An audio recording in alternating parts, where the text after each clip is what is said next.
What's up, everyone? It's me, your boy Ryan Flowers, aka Clutch Sports Talk, in the house. Hope you guys doing. It's Monday, so you know what that means. It's another edition, and tonight I have another special show for you guys today, man. It's NFL all day, every day, because we just have one more game left, at least one meaningful game left of the Super Bowl between the Cincinnati Bengals and the LA Rams. It was a great weekend of football. So hey, without further ado, man, let's just get straight into the show tonight. But before I do that, make sure if you haven't already subscribed to my show, or my channel on YouTube, go ahead and hit that Clutch Sports Talk.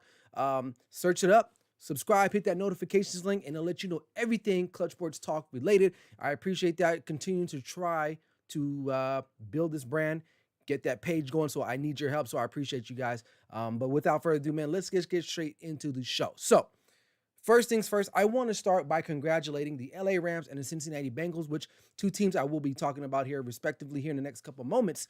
But I want to give them a shout out because listen, especially to the Cincinnati Bengals, I had no idea they were going to be this good going into the playoffs. I had no idea Joe Burrow was going to be this good, and here they are back in the Super Bowl since I believe 1988.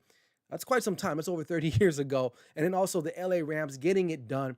Listen, they made a lot of great deals. They're panning out right now. OBJ is looking real good there. Von Miller. This team is loaded of stars. And while I'm at it, let's go straight into it. So last night, the Rams finally defeated the San Francisco 49ers to clinch the NFC conference and solidify their place in the Super Bowl. Super Bowl 56, which will be held in SoFi Stadium in Inglewood, California. So the Rams will be playing a home game essentially in the Super Bowl. They're coming off of what really, really great come from behind wins, or at least not come. Well, yeah, I guess come from behind wins in the sense. Where do I start? Matthew Stafford, the guy that was basically drafted by Detroit, played what 9, 10 years there almost, never saw any type of postseason success. Comes to LA. Now the guy has won 3 postseason games, more than he's ever had in his whole entire career, and he's looking like a stud. Him and Cooper Kupp have this relationship, this continuity that you cannot deny. You cannot deny what's going on with them there. And also, let's talk about OBJ for just a moment. OBJ was in Cleveland, right? Basically, people like myself, I thought he was washed up, but now that he's in LA, he's resurrected his career and is looking like, hey, maybe he's found a home. And I think he has found a home. He in his press conference yesterday after the game, he basically gave kudos and praises to the LA Rams organization. Basically, from day one, they made him feel like he was special. They made sure that he had all the tools and resources at his disposal to become, or at least get back on track to being one of the best receivers that the game has ever seen. And so far, he's done that. And again, shout out to the Rams, man, by pushing their chips all in. Their GM Les Snead, their head coach Sean McVay. These guys have big ones, big cojones, man. Because listen, the way they were acquiring guys, and look, they're not going to pay everybody. They're not going to be able to pay everybody. So they're basically saying, you know what? We have a goal. We got to get a Super Bowl out of this. Now, they made the Super Bowl a couple of years ago, lost to Brady in the New England Patriots, but they're back at it again. And guys like OBJ, guys like Von Miller, guys like Matthew Stafford, these are the reasons why the Rams are where they're at right now. Not to mention their best player, if not one of the arguably the best player in all of football, Aaron Donald. You wouldn't even know he was a superstar. The guy is super low key, very quiet, and that's what I like about the LA Rams for the most part. I'm not going to give out any predictions today, but I will say this about the Rams: they have a boatload of talented, borderline Hall of Fame players right now. Aaron Donald's going in the Hall of Fame. Jalen Ramsey's going in the Hall of Fame. OBJ's going in the Hall of Fame. If Cooper Kupp continues the way he's going to probably end up in the Hall of Fame. And all these guys, man. Matthew Stafford, I don't know if he's a Hall of Famer yet, maybe. Still, he might have a chance to maybe sneak his way in if he gets the Super Bowl. But he is a high-tier caliber type of football player. And what I like about this team, and then what I've noticed over the weeks, is that they just keep grinding. They keep putting things, they keep meshing and putting things together. And their head coach, Sean McVay, one of the youngest coaches in NFL history, continues to get the ball to his playmakers. It's that simple. And I wish my Cowboys were in the conversation, but they're not. And again, they make it very simple for their guys. They play tough. Their defense is good. This team, I mean, they're going to probably be favored in the Super Bowl. I don't know if that line is dropped. I'm pretty sure that line is dropped if I'm not mistaken. But I am pretty sure that these guys are going to be favored because why wouldn't they be, right? Oh, but anyway, I regress. So, but I can definitely respect the Rams. Now, I'm not a fan of them overall as a team. Like I like what they've done. I'm not supporting, I'm not rooting for them, but I do like what they've done. I get what they've done. They don't have a number one pick until I believe 2024. So that just lets you know that they're all in to win now. They're not looking to, you know, parlay something for now for the hopes that maybe you win a championship later. They're all in now. And then honestly, this is their best chance to do it because this year, from what we know, it's been up and down. We don't know who's the guy, what team is going to be the best team. It's been topsy turvy, and this is just where we at right now in the NFL. But shout out to the Rams, OBJ. I mean, what more else can I say? I know people in Cleveland right now are like, this wasn't the guy that we had, and rightfully so. He wasn't. He's a changed player. He's a different guy. The environment, like I said, Cleveland and LA. Who would you rather want to play for? Obviously LA. The weather, but not just from the point from being from LA, but the point is that the organizations are on different trajectories, right? I think the Browns are trying to get everything going with their head coach Kevin Stefanski. They're trying to bring some stability, but they don't have the quarterback. The Rams have the organization power, they have the resources, and they have the quarterback now. I mean, literally, they just traded. It was almost a year ago yesterday. They traded Jared Goff for Matthew Stafford, and look where they're at. They're back in the Super Bowl again. This is their second Super Bowl in the last 5 years or so, and they're looking to capture that one. So shout out to them. Like it says in the title, in the heading right there, just ram it.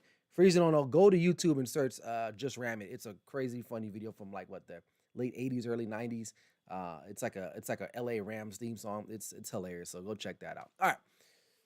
Now their opponent in the Super Bowl, the Cincinnati Bengals. Joe Burrow and the Cincinnati Bengals. What more else can I say, man? You're down 18 points on the road to Kansas City and Patrick Mahomes. It's not looking good. You score what 21, 24 unanswered points. You take the lead and you never look back. There were some moments in that game where you're like, well, Patrick Mahomes is going to do his thing. And what does he do? He doesn't do his thing, right? We were just expecting Patrick Mahomes to take over that game, especially at the end when they got into overtime and they won the coin flip. And you're like, well, is this going to be like just it was last week? They win the coin flip, they're going to run down, score a touchdown. But not so fast, as Lee Corso would say.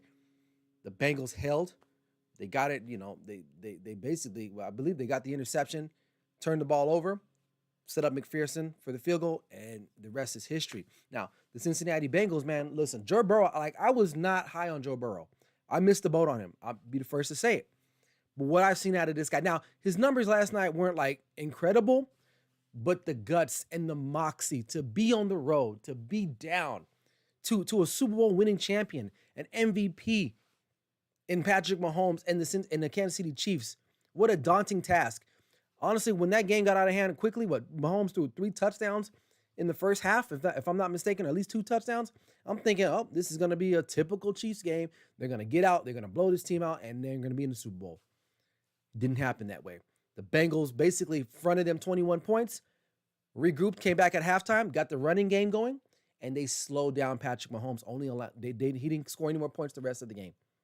What does that say about the Cincinnati Bengals and their head coach, Zach Taylor? That defense is very underrated.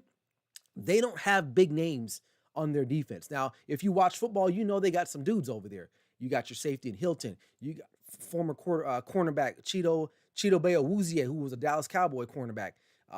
Defensive line, Hendrickson. They have some players, but these are not notable guys. But as a collective group, they were able to basically silence the Kansas City Chiefs in the second half, which is crazy. And I'll talk about the Chiefs later on. But back to Joe Burrow. This guy, what he's been through, coming off a very severe knee injury, was it his ACL or MCL? I forgot which one. And now literally a year later, you're playing in the Super Bowl in about 2 weeks from yesterday. What can I say? Joe Burrow is part of the new generation in the AFC quarterbacks. He is a guy that you have to respect. He can throw the ball down the field. He's big and he's strong and he knows what he's doing with the ball. Like I said, coming out of college, I was like, he played at LSU. He had buns. He's throwing to Justin Jefferson. He's throwing to Jamar Chase, right? he's gonna look great.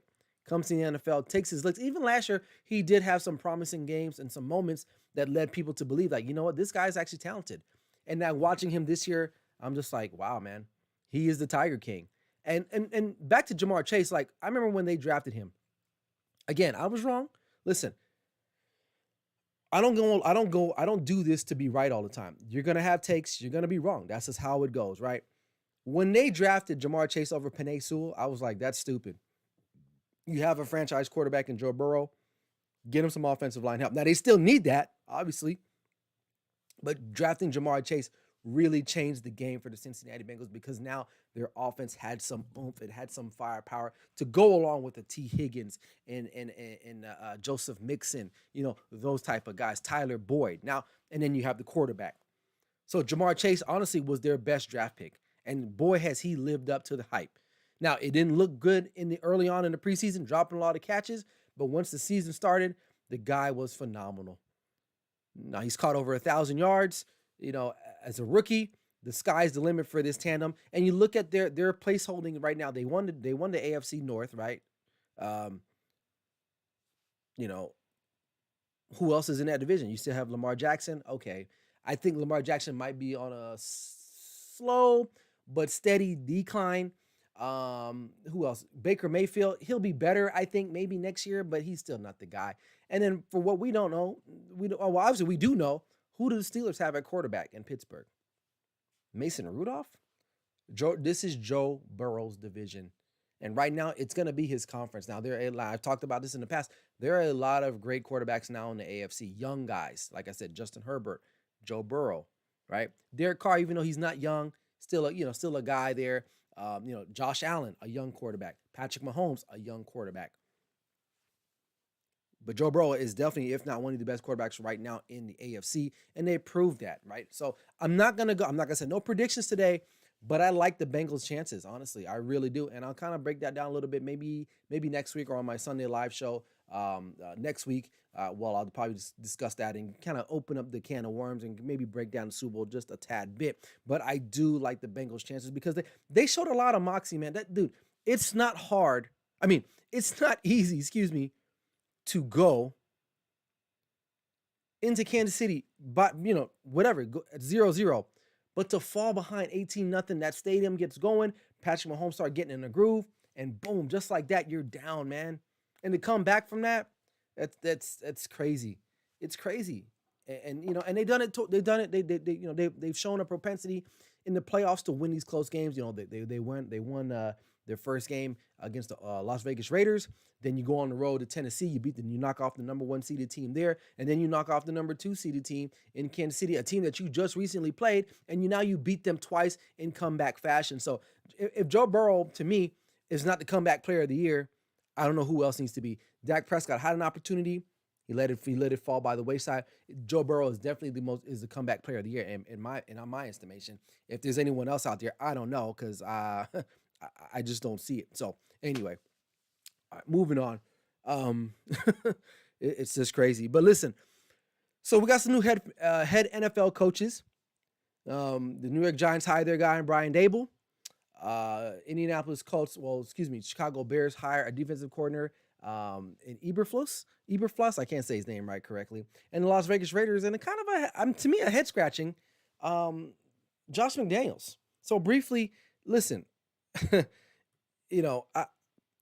I'll start with the Raiders first because they're out here. They're out. I live here in Las Vegas. I don't know what to say about Josh McDaniels, to be honest with you. Now he was the head coach, for the Denver Broncos. Man, it feels like many years ago, right? Back when the Chargers were still like in San Diego, right? Which is a long time ago when he was a Denver Broncos coach. He had Tim Tebow.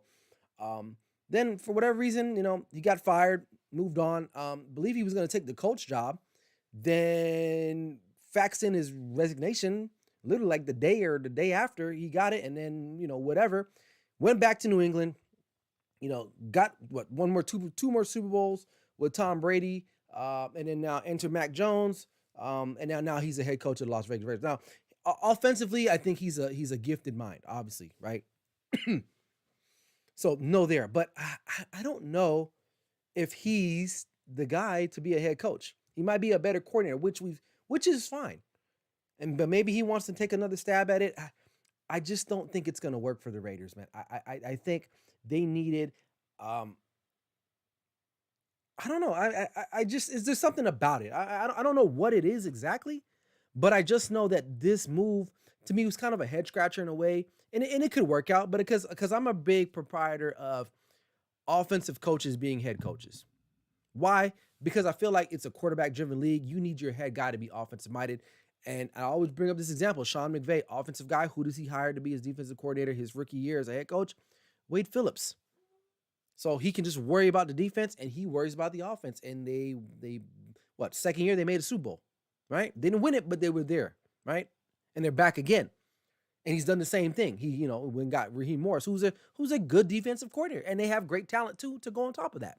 So it's worked out there. So as far as that's concerned, will he be able to help elevate their offense? I would say so because they do have some talent. They do need to develop a number one receiver. They don't have that. Darren Waller hopefully will be healthy going into next year. They have a decent running game with Josh Jacobs, but Derek Carr is an adult. He's a mature quarterback. Now I don't know. Not a superstar, but very solid, right? So maybe he can kind of do something for them. And then you look at the Bears. I was not a fan of Eberflus being hired. I just think that when you have a young quarterback in Justin Fields, you need to cultivate him. And a defensive coordinator, a defensive-minded coach will not cultivate that. And I don't care who he brings in, right? As his OC, the imprint of that team will be defensive. Then that's how it's going to be. I don't care how you get around it. You look at Rex Ryan. I know they made conference championships back in those days, but offensively, you can tell that they were still lacking. They were still lacking. I would have liked Brian Dable, right there in that spot. Maybe there's some other OC out there that maybe but the Bears defense isn't that much of a problem. It's their offense. Their offense. So I'm not a big fan of that hire. I don't think he'll be there in 3 years. I'll say that, unfortunately. And I hate to throw people on the bus like that, but I just don't think that guy will be there in 3 years, to be honest with you. And then you look at Brian Dable. I like the move. I just don't like the team. Now, and this is why I say that. Because first of all, you don't have a quarterback. Daniel Jones is not your quarterback. And second of all, if I'm Brian Dable and the GM, who he's familiar with because he was, I believe, the GM or some type of senior executive in personnel development, is now the GM now with him in New York. Are they going to be able to make the moves without the Mara family sticking their nose in it? That's the real question. I like Brian Dable. I think it's a great opportunity for him, but will he be able to make decisions without ownership getting in the way? Because first and foremost, you got to move on from Daniel Jones. He is what he is. I'm sorry. Maybe you're better off maybe going out and drafting one of these, unproven type guys in the draft, in a draft class that's not going to be at the quarterback position solid as it was last year. There are some guys there, but are they better than Daniel Jones? More often, they probably are. Okay, we've seen enough of Daniel Jones. I'll just put it out there. You got to reinvest in your offensive line. So he has his work cut out for him. He doesn't have Josh Allen. He doesn't have that number one defense on his side anymore as he did in Buffalo. So we're going to see if Brian Dable can actually really coach or he's just a better coordinator, which is fine too. But I just don't like the scenario. I don't like the situation that he's walking into because I feel like there's still a lot of unanswered questions that we will need answers to here as we move along within the season after the Super Bowl ends. So those are the three new head coaches in the National Football League. The only one that I feel like is okay, but I do have questions, is the Dable hire. The other two did not like Eberflus, and I won't say I did not like Josh McDaniels. I just was like, I don't know. I thought maybe they would have pushed harder for Jim Harbaugh to leave Michigan, but the Raiders didn't, so this is what they got with Josh McDaniels. Hopefully, he doesn't screw him over because it seems like that's what he kind of does. He seems like that kind of guy, so we'll have to wait and see what happens there. All right, moving right along. Got about 10 more minutes left in the show. Thanks for joining tonight. What happens next for the teams that lost yesterday? The Chiefs and the Niners. So I'll start with the Chiefs first. Quarterback, you're good. No question. You got, he's the best quarterback, if not one of the best quarterbacks in the National Football League. But I will say this about Patrick Mahomes. There is tape on him now. There is a chink in the armor. I'm not saying it's a big chink, but it's definitely there. You see, if you slow them down and make them become methodical, you can kind of force them to make mistakes and he starts to press. Now, he had a slump this year. There's no doubt about that, right? It happens to every great player. That's just is what it is. You're not perfect, right? And then he bounced back.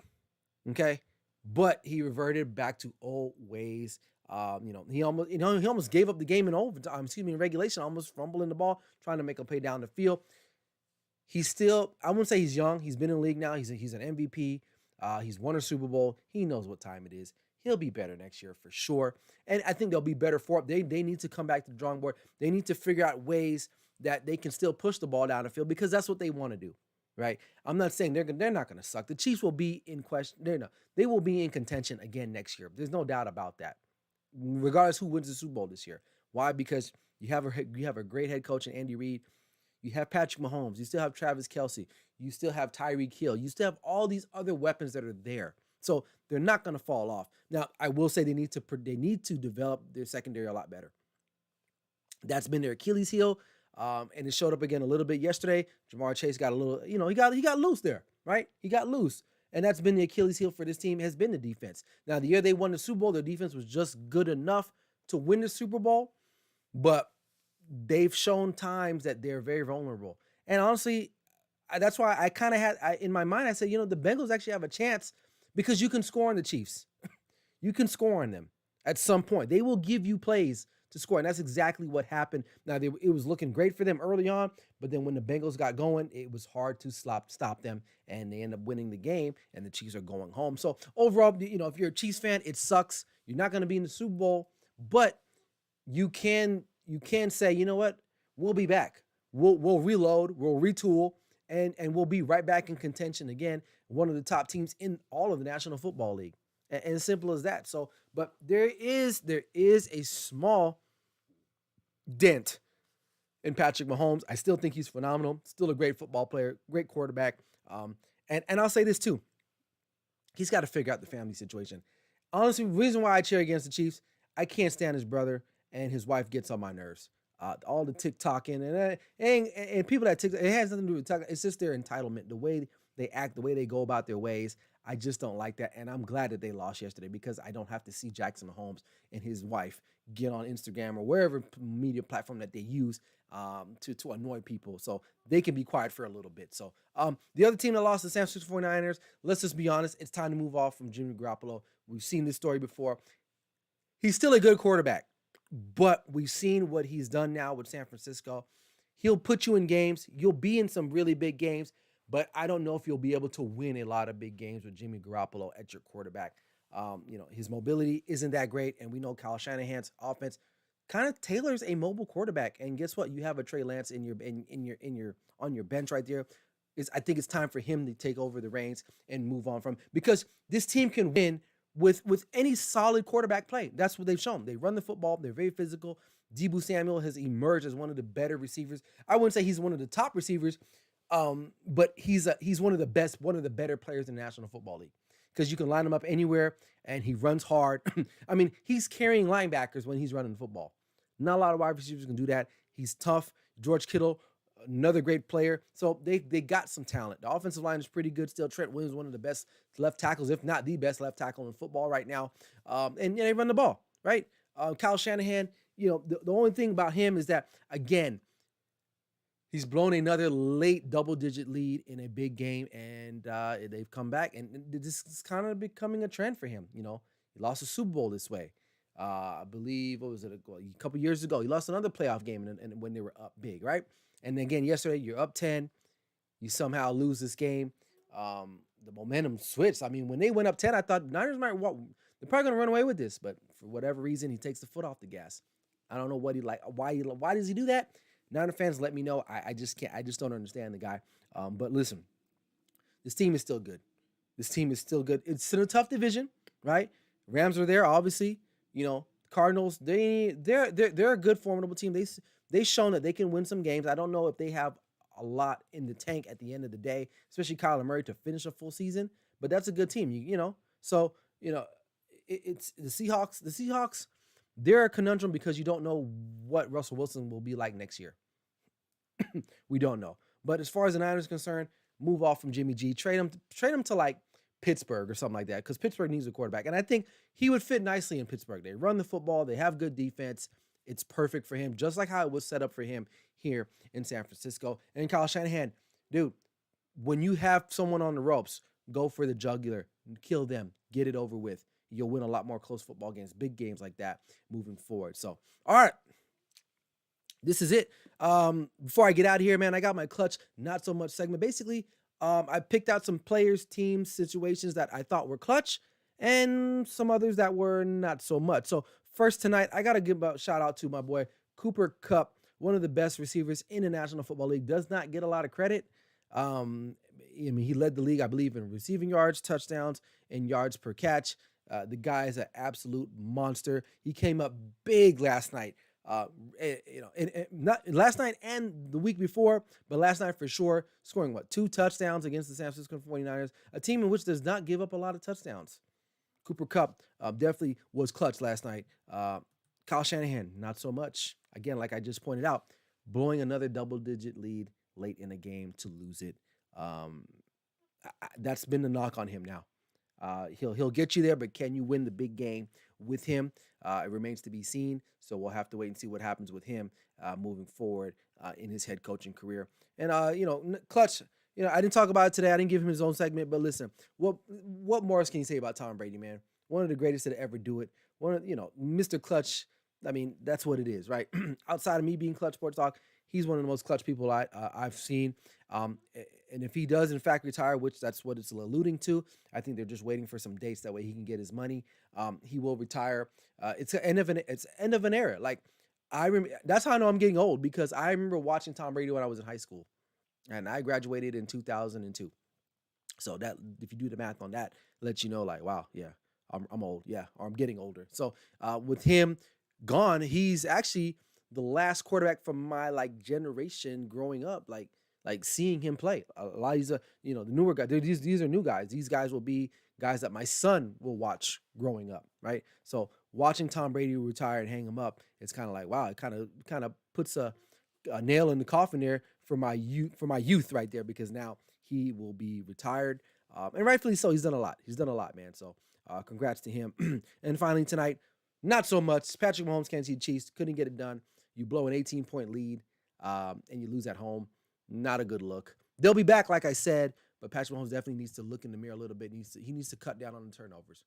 Definitely has to cut down on the turnovers, because you can't make every play. And I know he thinks he can because he has the arm, but definitely he has to kind of revisit that, obviously. And then the Kansas City Chiefs, their defense. Come on, man. What are we doing? Secondary, what are we doing? So, and that's it. So, all right, man. That's all I got. I hope you guys enjoyed the show. We're right at 28 minutes, but listen, catch me live on Sunday. You can catch me right here on YouTube. We're going to kind of preview the Super Bowl, talk about some awards, things of that nature, and anything else NFL related. So that's all the time I got. This is me, your boy, Ryan Flowers, a.k.a. Clutch Sports Talk, in the house. Never settle till the work is done. I'll see you guys later. Peace.